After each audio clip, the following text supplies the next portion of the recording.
This is VSiN By The Books on VSiN, the sports betting network.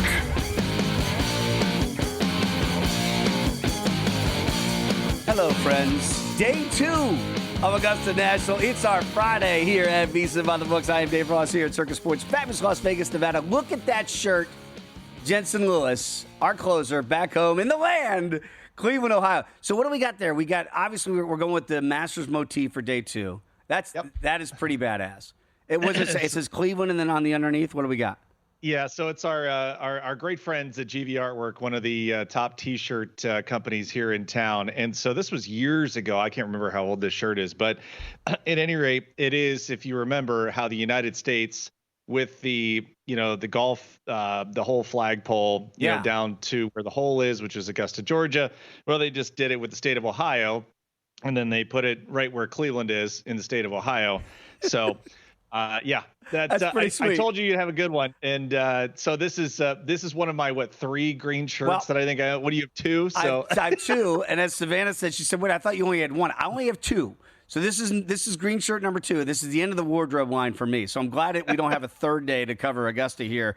And this one comes to us it's Planet Hollywood, and I got this when I was in Vegas in UFC 196, which I believe around 2015-ish, and it's when Conor McGregor. 2016 maybe. When Conor McGregor lost for the very first time in the UFC, this was the shirt I bought at Planet Hollywood that night when he lost to Nate Diaz. And on the same card was Holly Holm losing the belt on the co-main event to Miesha Tate. So I saw two belts change hands, or at least Nate Diaz at catch weight with Conor get that first win. So that's where this comes from. But this is it, man. We got our green. We got day 2 of Augusta National, and we got a great show lined up today, as we do each and every Friday. We're going to go to the Borgata to catch up with our guy Thomas Gable right there in Atlantic City. Lou Finicaro. Cannot wait to catch up with Lou today on the eve of UFC 314. And Jensen, the numbers have changed again. We're going to get into that as we've been watching those numbers in the main event and beyond. How about the commish? I called him the commish back when we worked together in our Chicago days, because I always said he could have been the commissioner of baseball. I'll put you and or Danny Graves up for that position if Rob Manfred ever wants to step aside. So we're going to have Danny Graves join us here at the top hour, number 3. And then our guy, Adam Burke, he's going to join us here as well to talk some more baseball and golf as we like on this Friday. But let's start right there, Jensen, with our highlights and headlines from day 1 at Augusta. Help your bottom line with today's highlights and headlines. A rose by any other name is still the Englishman Justin Rose, who's got a 3-shot lead after 1 round at Augusta with that 7 under. Now, you could have had Justin Rose at 120-1 before they teed off yesterday to win this thing. Jensen, I'm not saying Rosie is going to win. I'm not saying he ain't going to win. But what I'm saying is you can't get him at 120-1 anymore after a stellar 7 under 65. And by the way, he was at 8 under coming to the 18th hole and made a bogey on 18 to kind of open up the door a little bit there, historically, at least for other players here. But what a first round for Rosie. What'd you make of the Englishman?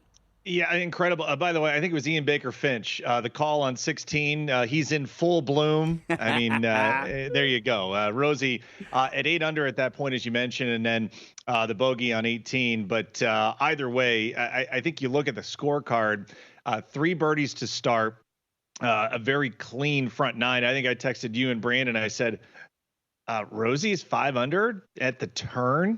I mean, it was pretty remarkable. I think just overall, you look at guys, and we had previewed this coming into yesterday, guys that have had experience here in a group, and then guys that have won here in the past in a group that may not be, in that mainstream conversation anymore, being able to contend week in and week out. But again, what is this course about? It's a second shot course. You've got to be able to putt. You have to limit mistakes. You got to know when to take your medicine.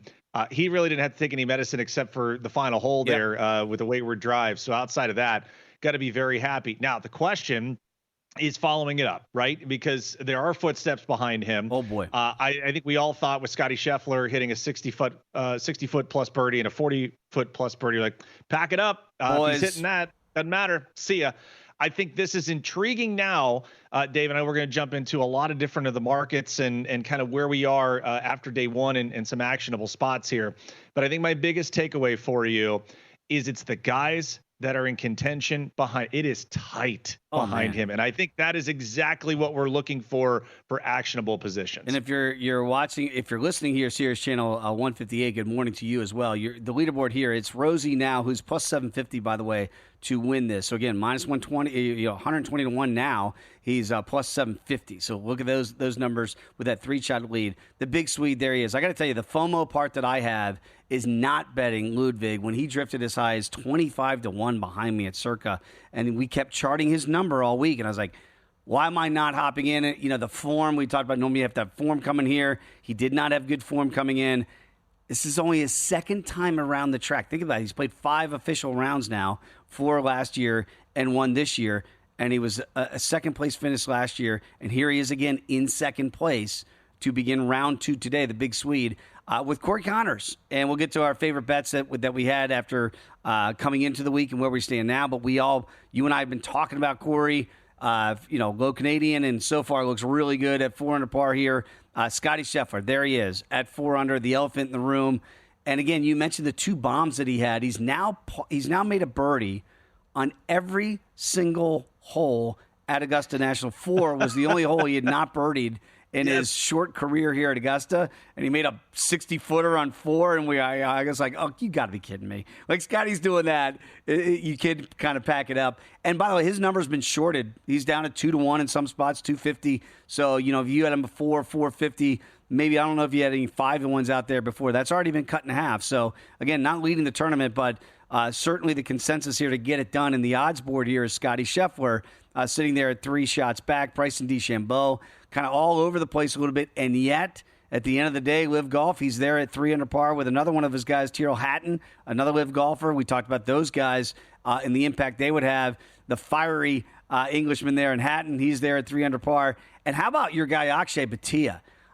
Akshay, he looked like he was lost.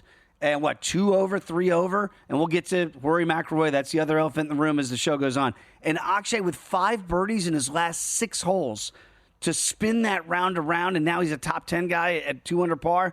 Pretty darn impressive. So Jason Day, the Aussie, he's there. The Bulldog, Harris English at 2 under par, and Aaron Rye, the Englishman as well. So a lot of foreign players up there in that leaderboard as well. Very decorated leaderboard after day 1. We'll get to those numbers as the show goes. But the only fear that I have of missing out is on Ludwig. Not so much Scotty. Scotty wins, you know me, Jensen. I'll tip my cap. But for Ludwig, I go, man, why didn't I play him at 25 to 1? I get it, and I think he's a nice ad here at 6 to 1. For those of you in jurisdictions that have DraftKings, they do a daily Masters boost of about 18%.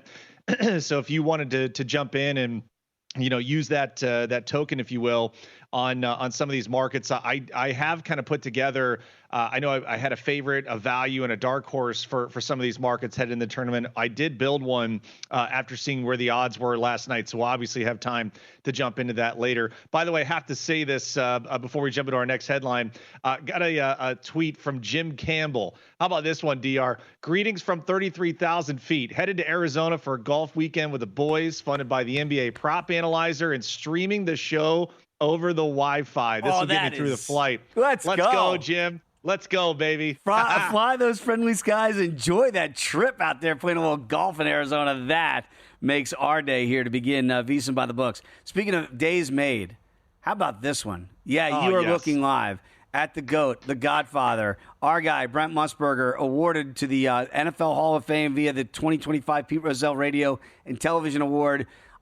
You saw my natural reaction which was we've talked about it here for years on the network. What took so long? And I don't know what else we have to say, and it's not just that we're here at VSiN, but when you talk about absolute stone cold legends in broadcasting, Jensen, part of the appeal of coming here for me 4 years ago was to be able to work under the umbrella of Brent Musburger. Are you kidding me? It doesn't get any better than this. Long overdue, but Brent Musburger is going in the Hall of Fame, and we here at VSiN couldn't be more thrilled. I think the twofold. Number one, the resume is as good as it gets. There's no question about that. And in broadcast, you know this as well as I do. The chemistry with the guy that's sitting next to you in the booth means as much as the skill of the play-by-play man.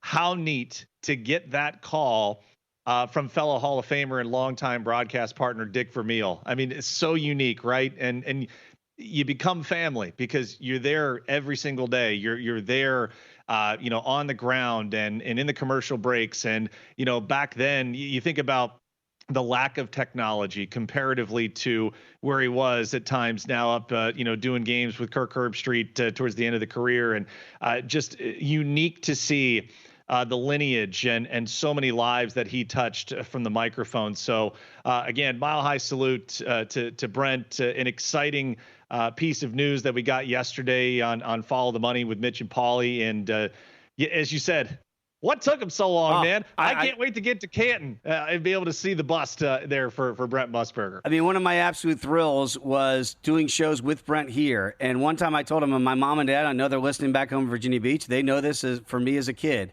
I had to get home to hear Brent Musburger say, "You are looking live at sold-out Texas Stadium, where later on today the Dallas Cowboys will battle the Washington Redskins." And I told this to Brent, how after church, my parents would take us out to eat, and all I wanted to do is get home to hear Brent. And Brent said he went to pastors, because pastors would say, everybody's leaving my congregation. He'd say, well, you got to start your services earlier, because you were getting home to watch Brent Musburger. Wow, what a thrill going to the Hall of Fame. When we come back, much more Augusta talk. That is next, right here on VSiN By The Books.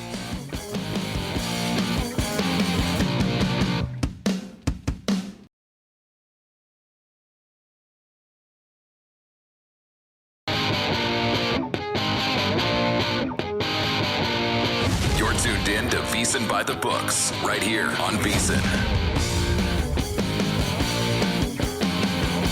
We continue the Friday edition, VSiN By The Books. Dave Ross, Jensen Lewis, and we went through almost the entire A block here in the program.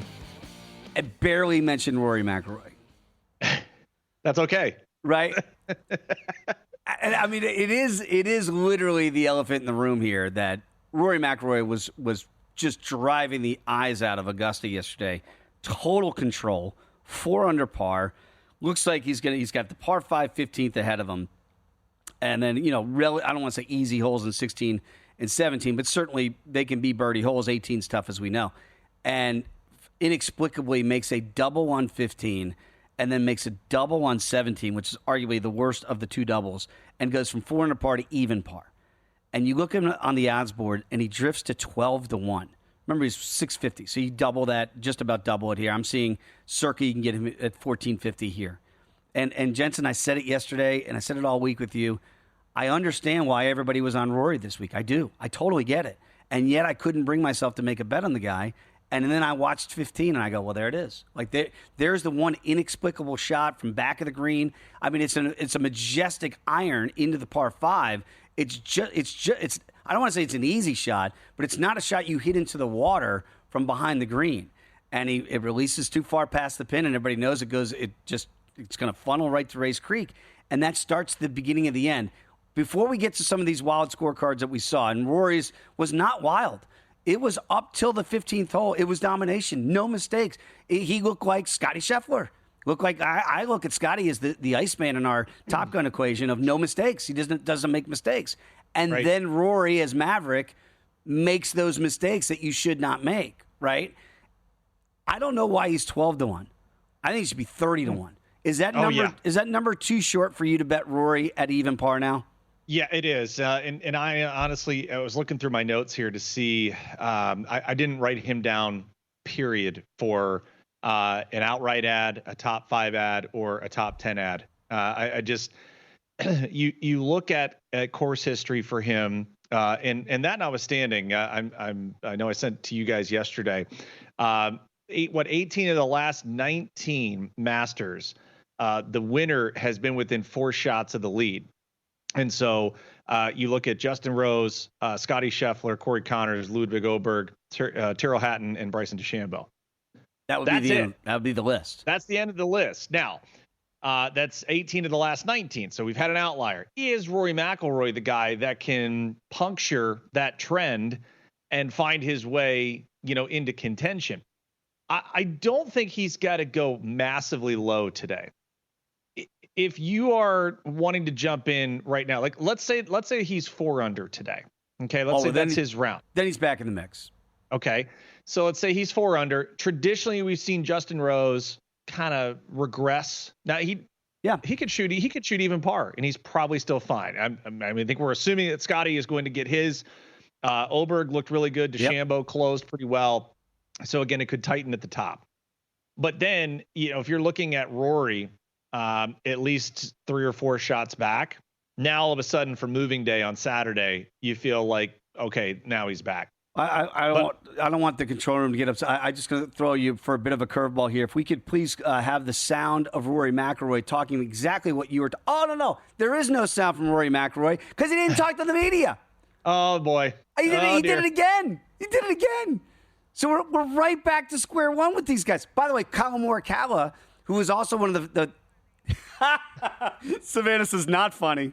But it's the point. Colin Morikawa, who was 3 under par, and everybody liked Colin's chances. He backed up to even par. He spoke to the media yesterday. Sure. So I don't know why we keep doing it. Why are we doing this stuff? I get it. Rory's dejected. We were dejected for him. I'm rooting for him. I want him to win.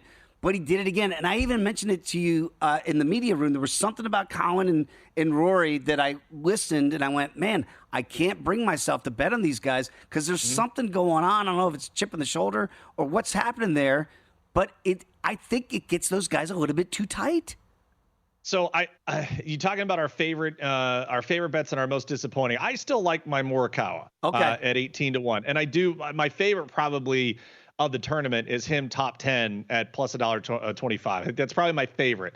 I do still, God, yesterday I texted you guys. Corey Connors started, and I think I got him when he was 1 under at 45-1, and then he just finishes with a flourish the way that he did. So I feel obviously very, very good about my 45-1 in pocket.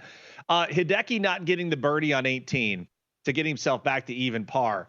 I hate that for my top 5, but I still like it. Bobby Mack, my top 5 at 7-1. God, just opportunities yesterday, man. Yeah. And you got to, when you have these chances, you must capitalize. You have to, because the course is only going to get harder. The pressure is only going to ramp up. So that one was tough for me. And then the Russ Henley at 60-1. I hope he can kind of make a move here. But you and I were looking at some long shots, and I had him and Cam Smith, who I'm very excited about. Yeah. Cam, I have 55-1.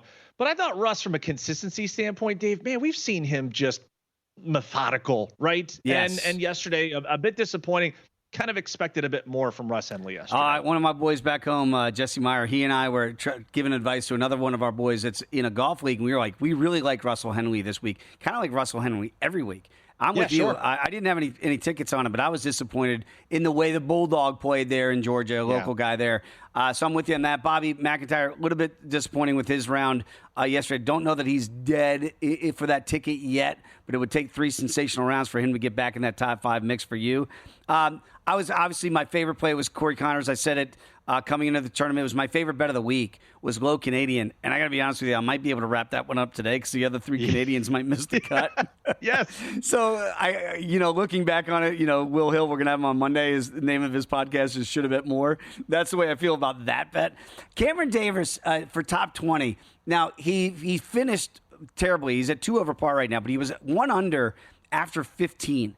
So I think, again, kind of like Akshay was able to turn his round around at the end, I just need Cam to make the cut because it's really going to limit this field in half. And I think he might be still alive there at plus 575. And little Denny, he's not going to win this tournament. Okay, I'm not going to cash that 200-1 ticket on Denny McCarthy. But at 1 under par, I hate to say it like this, but I'm kind of proud of the guy.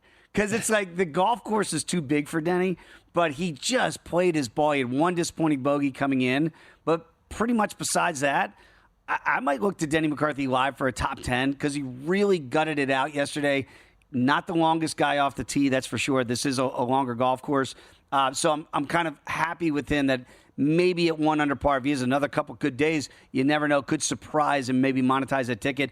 I am disappointed in Jocko because Joaquin Niemann was 3 under par through 4 holes yesterday, and I think you and I and Brandon were thinking, man, we might get our first-round leader here. This is a worldly talented guy, maybe the most flexible guy like they were talking about yesterday. Like his bend and the way he can attack the golf ball, he looks like a rubber man out there. So he's so flexible, and you feel like that versatility in his swing. I don't know what happened to him late. It was kind of like bleeding from 1,000 paper cuts to come back from 3 under all the way back to even par. And then my favorite Belgian bomber out there, Thomas Dietrich, just not a good day. 7 over, one of the worst rounds of the day. So Dietrich did not enjoy his first track and time around the track. One guy I didn't mention either was Maverick McNeely, even par, really solid round. No tickets on Mav to win, but again, guys that I kind of chart every week. Pretty encouraged by Maverick in his first foray at Augusta National at even par. Again, he tied Rory McIlroy yesterday, so not too bad for your first ever round there. The volatility of Augusta was never more on display than Nikolai Højgaard, a guy that we were charting early in the round. Look at this scorecard from Nikolai. Now, out of 18 holes, he had 4 pars. So the other 14 holes, it's either a circle, a square, or a big square for a double. A lot of double bogeys on that card. So you see those double squares. That's a 7 on the par 5, a 6 on the par 4, a 5 on the par 3, and then 2 circles for the eagle on 15 with a bunch of birdies mixed in. That's around the world 76 4 over par. So Nikolai and his twin brother Rasmus in their first forays around Augusta, I think Nikolai Højgaard saw all of Augusta National yesterday. He's going to have to be under par. I was just kind of searching around to see where round 2 and obviously the cut line here, top 50 players with ties. They're saying right now, at least before the round starts, Dave, most likely +3 is your cut line. Okay. And so something to keep in mind as you go through your handicap today and potentially want to have some live additions to your portfolio. Most likely 3, maybe 4, smaller chance it goes down to +2. So something to think about here as we look at the field and the live odds moving forward. And we'll say this about the historical notion that normally you've got to be within 5 shots of the lead. Or no, is that what it was? 4 shots. 4 shots of the lead. 4 shots after round 1. If you look at Justin Rose as an outlier, and Justin Rose can win this tournament, then you could say 4 under par. Scotty Scheffler is the lead. So then you can get the Rorys and the Kyle Morikawas and the Joaquin Niemanns back into the mix at even par. If you play those mental games there. You want to bet on something different, not necessarily just golf, baseball, what have you. How about the ponies? You can try First Bet right now. Sign up, firstbet.com. That's the number 1, stbet.com. When you do, use the promo code VSiN200. Claim a 20% rebate for your first 60 days, up to $200. Head to firstbet.com and do so today. When we come back, it's time for the Daily Diamond.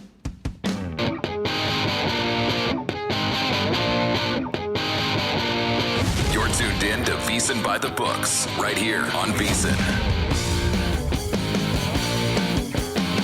We are back, VSiN By The Books, on this Friday edition of Dave Ross, Jensen Lewis here. Can't wait to catch up with Thomas Gable in the next segment, figure out what the books look like this weekend, and certainly how much liability they have at Augusta. I'm sure, like, it's interesting. Like, we talked to Mike Palm yesterday.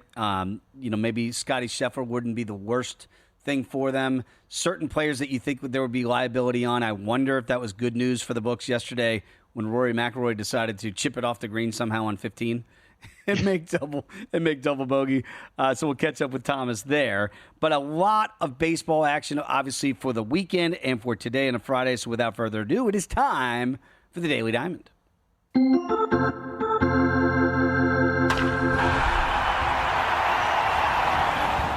Pretty intriguing matchups that we have to begin some of these new series. Jensen, which series stood out to you, or maybe some series pricing?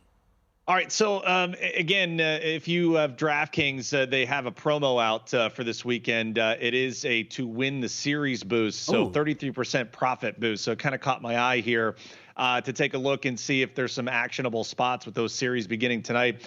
The first one that jumped out to me, you got a battle of first place teams here between the upstart San Francisco Giants and the New York Yankees. Giants coming into Yankee Stadium plus $1.40. What am I missing here? That's an intriguing price for me, knowing how well they've pitched. That offense is going to get a little boost here now, heading into the bandbox that is New Yankee Stadium. So that one jumped out. Also, you have a battle of the top team and the bottom team in the American League East here. Toronto headed to Camden Yards, plus $1.40 as well. In Baltimore, the way that they've pitched has been phenomenal as well. And so, Dave, I'll throw it out to you. You got a little 33% boost token to use if you're on DraftKings there. Drive up one of those prices. I like both the dogs here to win those series 2 out of 3. I don't get what's going on in Baltimore. Right now, they're in last place, obviously, in the AL East. And this was the second betting choice coming into the baseball season. We've talked a lot about the Jays and the staying power they may have with their starting rotation. Are we going to get runs scored here? Another kind of suppressed offensive day yesterday with Boston coming back and beating the Blue Jays. And I look at the other way in the boogie down, and I think we will get offense between the Giants and Yankees, right? Maybe the concerns there for the Yankees could be the pitching. And that really, right? Do you kind of see it the same way? It's really intriguing seeing here. You mentioned the Yankees. So right now, total of 8, okay? 72% of the handle, 82% of bets on the over. So not a huge differential for me to be actionable there. Kind of wait and see where the money goes a little bit later this morning. You were talking about also Toronto and Baltimore. And remember, for people that are just starting to get inundated now with baseball, the Orioles did move the fences in from left field. And so trying to help out some of those right-handed hitters. Surprisingly, 8.5 the total, Dave. 61% of the handle, 87% of the bets on the under. Wow. 8.5. Oh my goodness. That's pretty stark here to begin this morning here on a Friday. And no disrespect to the sausage king of Chicago, Marcus Stroman, when he pitched in Chicago. But $1.30 over Robbie Ray? Really? Like, I got to lay $1.30 with Marcus Stroman? I told you the same thing. The series price is the first thing that kind of raised my antenna, and I'm like, wait a minute, I would love to see what that Giants offense would do there, and also you think about that Baltimore series, it's Bowden Francis against Tomoyuki Sagano. Really, Baltimore has yet to get a lot of length out of their rotation, so you think a thin bullpen might be great for Toronto in that lineup for sure. You're getting snotty. I weep for the future. Ferris Bueller's Day Off. What do you got here for a little, maybe a little, sleeping in your own bed and you're feeling good at home? All right, I felt a little Ron Burgundy here because it involves San Diego. Home sweet home. Padres are 7-0, okay, at Petco Park there. That is the lone unbeaten home record this year in Major League Baseball for good reason. They're hitting almost 300 as a team there. They've got a .157 team ERA. That leads Major League Baseball at home. Problem is they're welcoming in the Colorado Rockies, who absolutely had their number last year. 5-8. Rockies won 4 of 6 at Petco. Dave, we said this at the beginning of the year, and it doesn't just pertain to baseball. Great opportunity to make money on bad teams. It's just a situational spot last year that was really beneficial. And because the Rockies were nearly plus $1.85, plus $2 in a lot of these contests on the money line. And so, again, I just circled this series as one early in the year where, yes, San Diego's playing quite well. But, man, for whatever reason, there's some teams that just give you headaches. And Colorado certainly did that, and they did last year as well. And that was my question for you. In those clubhouses, I know it's a different year, so technically it's supposed to be a different team. So what's happened last year, we leave it in last year. Is there a part of it that goes, the people that were there, they go, why can't we beat the Rockies? Yeah. There's a disconnect there. It's a real thing. It certainly is. And so just kind of keep your radar up here. Great live betting opportunities as well. If you take Colorado pre-flop, they will be a dog tonight. If I'm looking here, seeing where the line is for DraftKings, I'll find it here in just a moment. Let's see. We've got... For the pods? One moment. Pod. Okay, yeah. So you got a plus $1.70. Oh. Yeah, plus $1.70 here on DraftKings. Yep. So might be baked in a little bit for sure. Marquez going up against Nick Pivetta. So if you want to come back on Herman, it's plus $1.70. To your point, you got to lay 205 with Nick Pivetta. I'm not intrigued by that. We talked about cash-making machine with Seattle. What's that angle today, maybe in that no-run first inning? Hey, not only that, but if you'd like to jump in on another team, we do have a strong silver medal contender. Oh. So we've made mention of the Seattle Mariners. Book it, no run first inning at home, 10 out of 10. You get a chance to roll over. If you have been doing it, pocket some of that $8,300 profit and maybe take a chance on it tonight. Because tonight's pitching matchup, Jacob deGrom against Bryce Miller. I would really like that one. Now, the other one that has come up to the radar, or at least come on the radar, the Houston Astros, a perfect 6 for 6 at home in the no-run first inning category. 1,200, a little dinner at Barry's, if you will, for that profit. But again, tonight, another intriguing matchup for the Astros at home, as Ronel Blanco will be on the hill for the Stros. So a couple of no-run first inning trends continuing here with opportunities to cash again tonight. My beloved Jacob deGrom, now playing obviously in Texas. The bugaboo back in the day, even when he was by far and away the best pitcher in baseball, was that first inning. Why is it sometimes for great pitchers is that they're just not loose in the pen yet? So if you're going to get them at all, you get them early? It's more of the offense, in my opinion, Dave, where you already know name recognition. You know, if you let an ace settle in, it's hard to get him. So it's the ambush idea of let's not let him get to 2 strikes.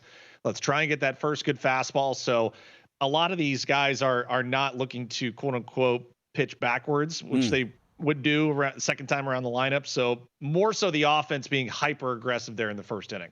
All right, the NL Central, and I cannot wait to get your opinion on this. We got some new adjusted numbers after the first couple weeks here. What do you see with the Central?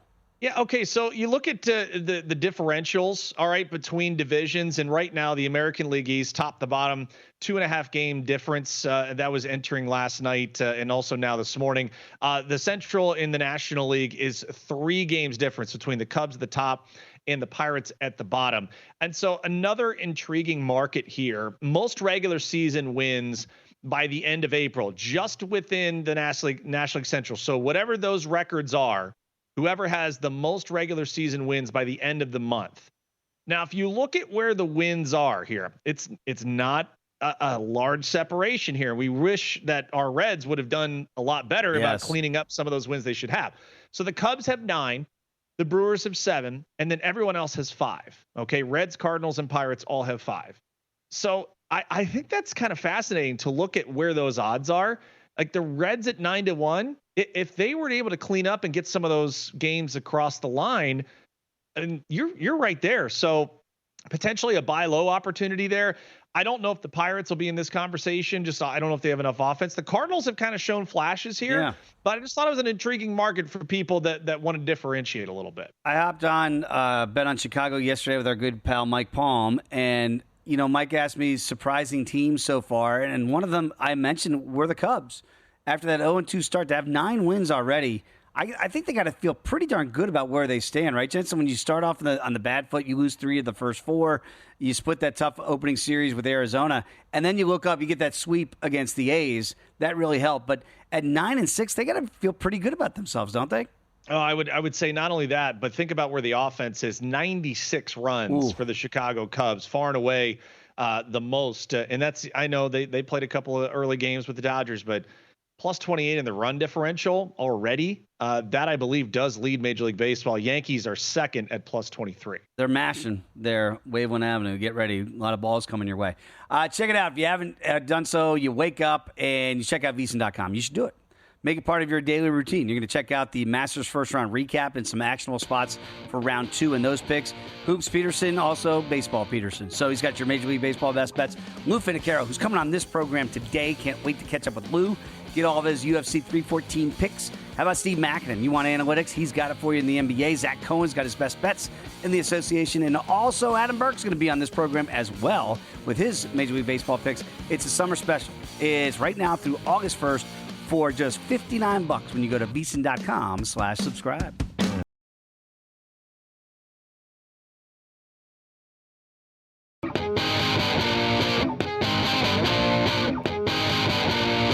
You're tuned in to VSiN By The Books, right here on VSiN.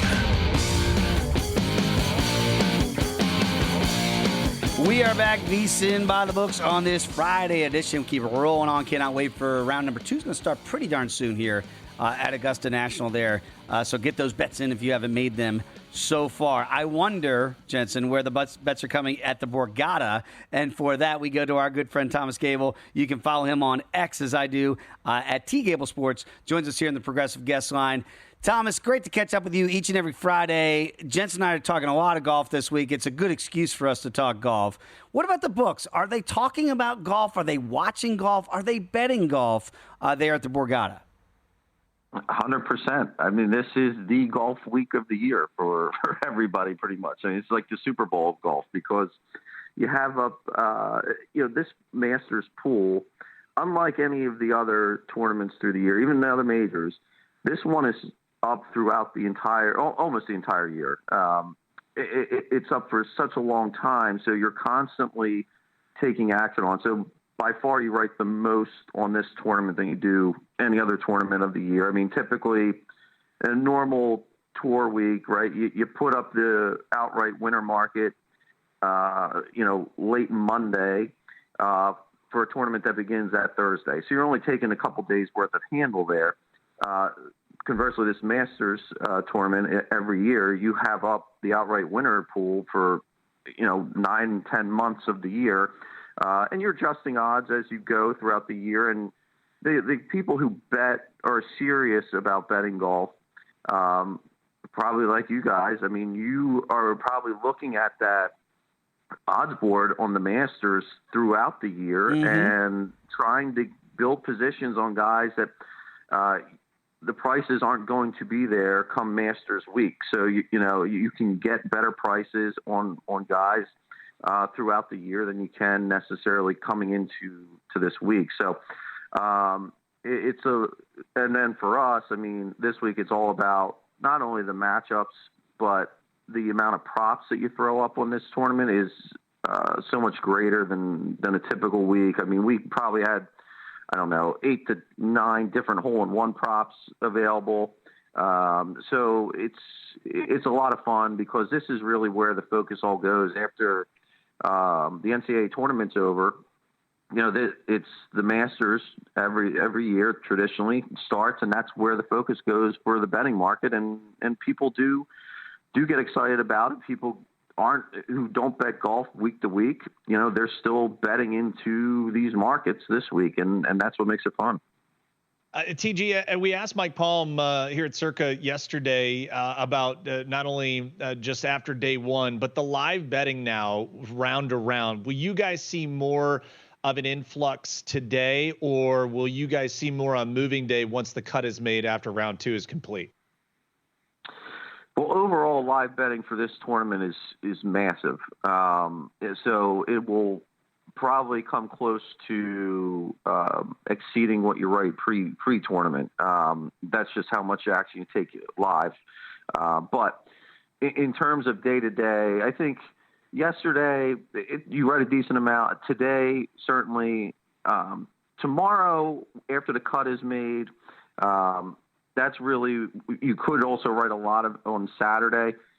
Sunday, it's really going to come down to who's in contention. If there's somebody who's running away with the tournament, that really kind of decreases the amount of handle that you take on that. But as long as you have 3, 4, 5, 6, 7 guys who still have a shot at it, that's really what drives that in-play handle. So today, you are going to write a decent amount in play, and then it really just kind of comes down to the positioning of the leaderboard. Thomas, we came into the week with only 2 guys in single digits on the odds board pre-tournament. That was Scotty Scheffler and Rory McIlroy. Now going into round 2, you've got 4 guys that are single digits, and one of them is not named Rory McIlroy, who's drifting now to 12-1 in most markets. Did your heart sink there at the book when Rory put it in the water on 15? Is this good for the books? Yeah, it's good for us if Rory doesn't win because Rory was by far the most popular play. I mean, most tickets by far pre-flop on him, including even in play yesterday. He was getting bet pretty heavily. And why not? I mean, the guy looked tremendous going into 15, just driving the ball beautifully, which Rory is one of the most complete drivers on tour. And then 15, unfortunately, hit a great second shot in there, but that green just was not holding at that point at all. And Rory unfortunately, you don't really get to see what the groups in front of you experience for the most part. And, there were guys who were chipping it off that green before Rory got there and did the same thing. I mean, that green was just not holding. And, it's a mistake there. And obviously that double cost him, and then the double on 17 to get him back to even par. So now he's sitting 12-1, but Rory by far, we had liability on him coming in, and certainly in play yesterday. I mean, he got down, him and Scotty at one point were pretty much priced around the same, around plus 260 or so. Wow. In play. And then that double on 15 really drove that number up on him.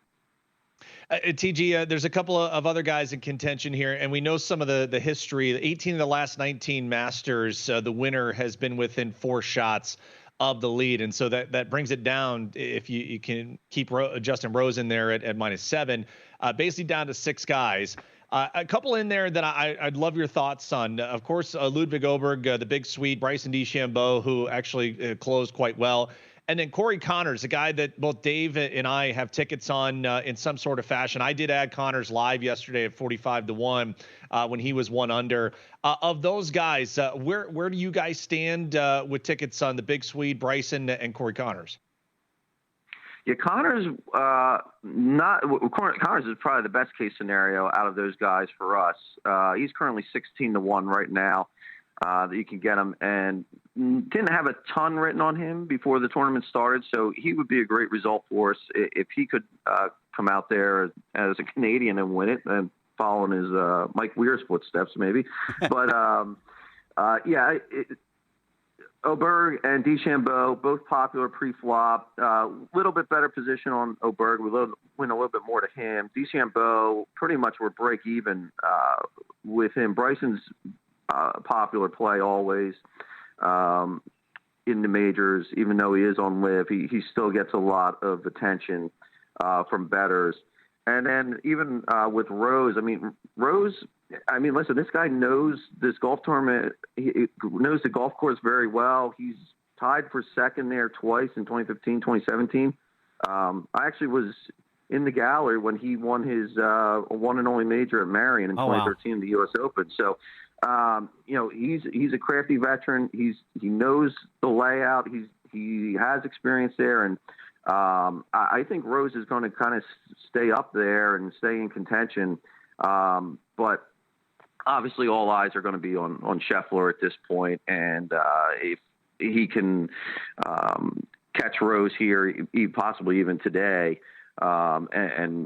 we've seen it before with Scheffler. He can run away and hide with a golf tournament. So we're hoping from a live betting perspective that doesn't happen. We certainly want to keep other guys in contention and up there. So and shout out to Freddie Couples too. Can I just say? Oh yeah, how awesome! I know you guys know this from back in the day. There were 3 things that you could count on in life, and that was death, taxes, and Freddie Couples being on the first page of the Masters leaderboard, even after the guy was like on the senior circuit. So the fact that he was under par yesterday, shout out to Freddie that he once again is doing it at Augusta. Yeah, he hold out with a hybrid. You know how hard that is to do yesterday? It's just amazing on 14 what he did yesterday. Got about 90 seconds very quickly. UFC 314 down there in Miami. Are you seeing a lot of tickets on that, or will that be something that really ramps up tomorrow? Well, it's certainly going to be the handle for UFC certainly is kind of day of the majority of it. Some events you do write a lot of advance handles for whatever reason. Last weekend's fight night, we wrote a ton of advance handle on that. Wow. But this one I think is going to be more of today, tomorrow for sure. And it's a great card. Pimblett is certainly a very, very popular figure amongst bettors when he's on a card. So I expect the handle to be really good on that event. I keep looking to fade Paddy Pimblett, and I haven't been able to do it yet, Thomas. So I can't wait to see how he gets to that window before tomorrow night down there at UFC 314. Appreciate it as always, my friend. We'll catch up again next week. All right. Thank you, guys. There he is. Give him a follow. T Gable Sports, great follow on X as well. Check him out at the Borgata if you're ever there in Atlantic City. VSiN at the Track. It's a brand new show that we have here. Expert analysis, race previews, exclusive interviews, best bets. Check it out. It's live on VSiN's YouTube page at VSiN Live. That is Fridays at 2:10 p.m. Mike Zomich, Aaron Halterman, they got you covered today and every Friday, so don't miss it. Great new show here. VSiN at the Track streaming live 2:10 p.m. Eastern as we count down to the Triple Crown.